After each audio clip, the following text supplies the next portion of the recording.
Namaskar viewers, welcome to the channel's first travel video. Our destination was Bhutan and we'll try to cover every details of our visit in the Bhutan travel series. So, let's get started with the first episode. अब हम ठहरे budget travellers और plan बना लिए foreign trip का। अरे कितना भी हमारा पड़ोसी हो, है तो फॉरेन ही ना।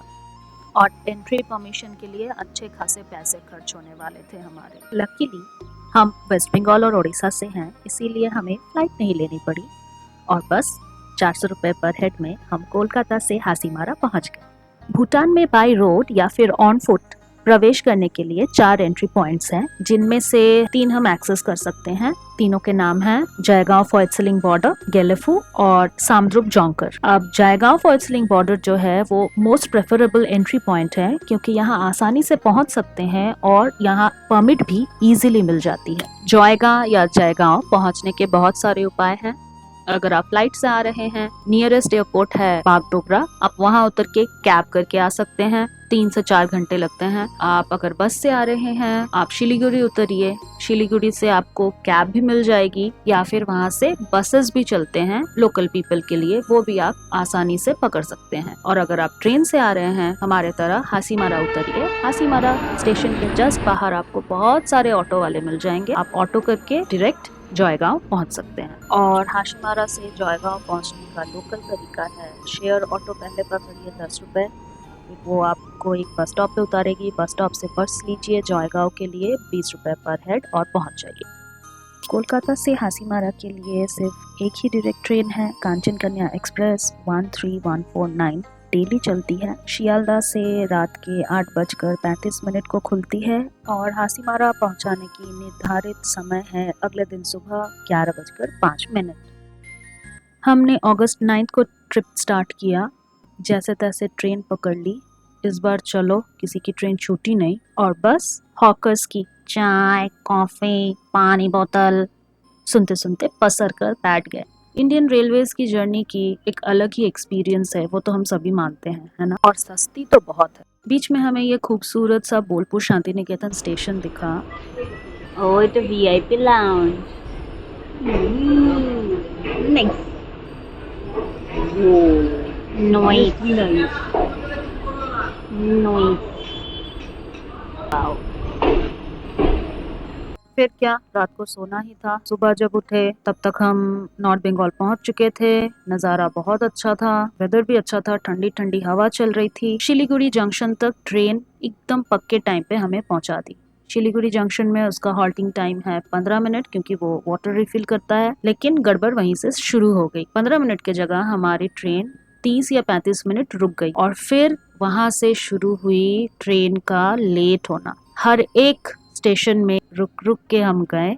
हम 3 घंटे लेट पहुंचे हाशीमारा।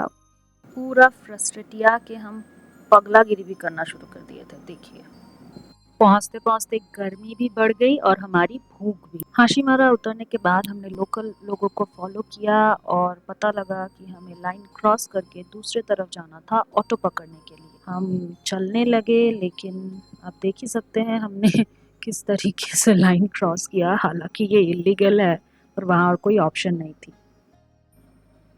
ऑटो वालों ने हमसे बहुत ज़्यादा ही डिमांड किया, 350 to 400 जयगांव पहुंचाने के लिए, जो कि हमें आउट ऑफ बजट लगा। हमने वो प्रेफर नहीं किया, तो हम थोड़ा आगे बढ़े मेन रोड से। फिर हमें एक ऑटो वाले मिले जो कि हमें 250 रुपये में हासीमारा पहुंचा दिए और 15-20 मिनट लंच के लिए भी बीच में हॉल्ट दिया उन्होंने। नॉर्थ बंगाल की नेचुरल ब्यूटी बहुत ज़्यादा ही है।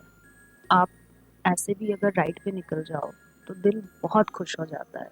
ऐसे नज़ारे देख देख के समय भी बीत जाती है और हमारे शहर के प्रदूषण से थोड़ी सी मुक्ति भी मिल जाती है।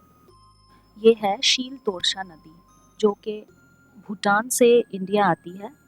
इसका ओरिजिन है तिब्बत में। तिब्बत से भूटान, इंडिया, बांग्लादेश होकर ब्रह्मपुत्र नद से मिलकर बंगाल की खाड़ी को मिलती है।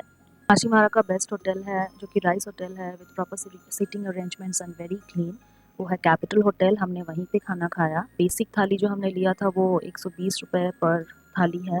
उसके ऊपर से आप चिकन, मटन ले सकते हो, पनीर का ऑप्शन भी है, मोमोज भी मिलते हैं वहाँ पे और खाना प्योर बांगल स्टाइल में बनता है। बांगल स्टाइल मतलब बांग्लादेशी स्टाइल जो है with whole spices. It is very good, very tasty और हाइजीनिक भी। So yeah you can go there. Spelling है CAPITOL, TAL नहीं। और डिस्क्रिप्शन में मैंने गूगल मैप्स का लिंक भी डाल दिया है, आप देख सकते हो। भूटान अब और ज़्यादा दूर नहीं है।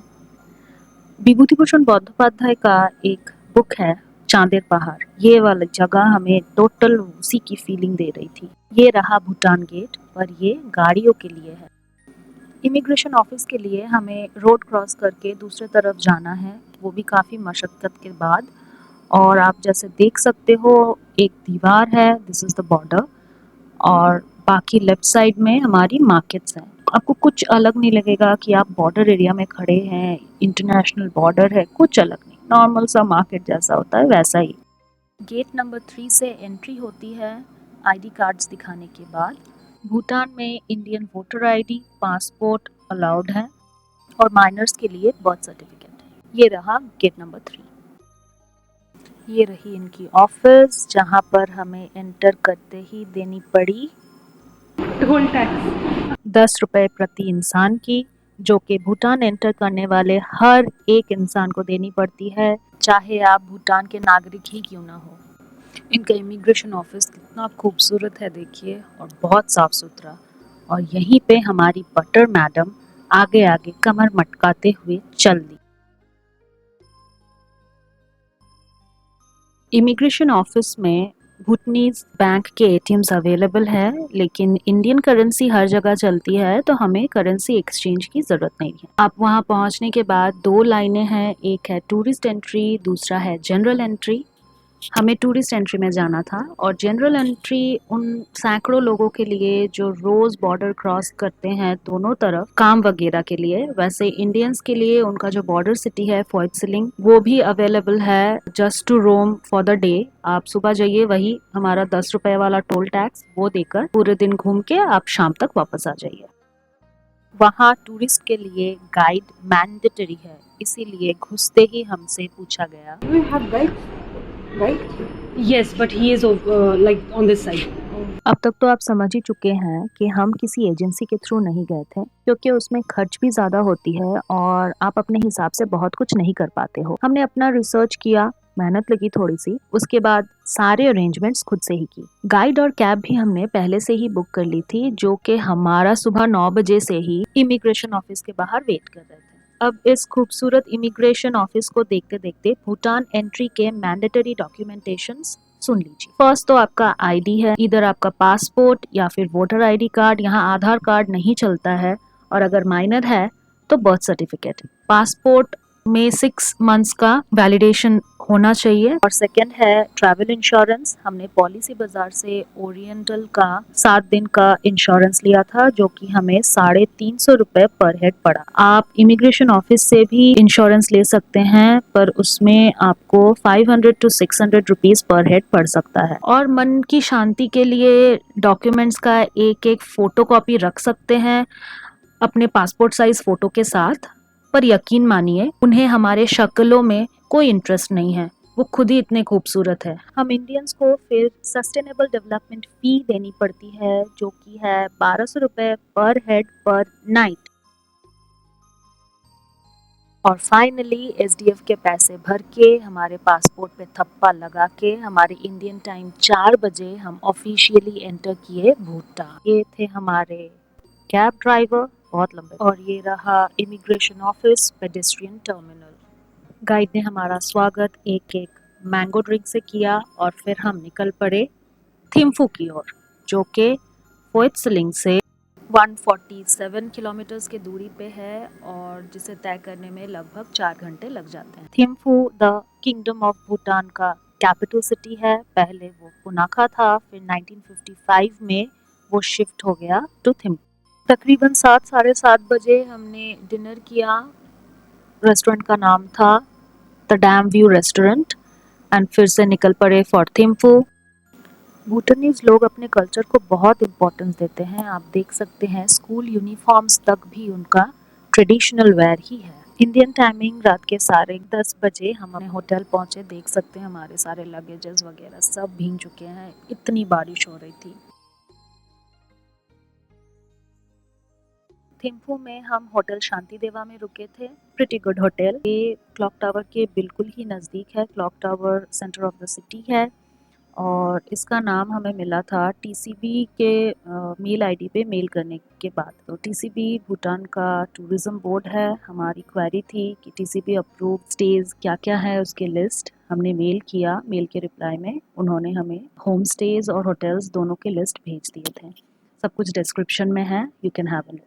तो चलिए आज एपिसोड 1 यहीं समाप्त करते हैं। दुनिया का एकमात्र कार्बन नेगेटिव देश घूमने का एक्सपीरियंस कैसा रहा जानने के लिए प्लीज़ नेक्स्ट एपिसोड देखिए। बाय। धन्यवाद।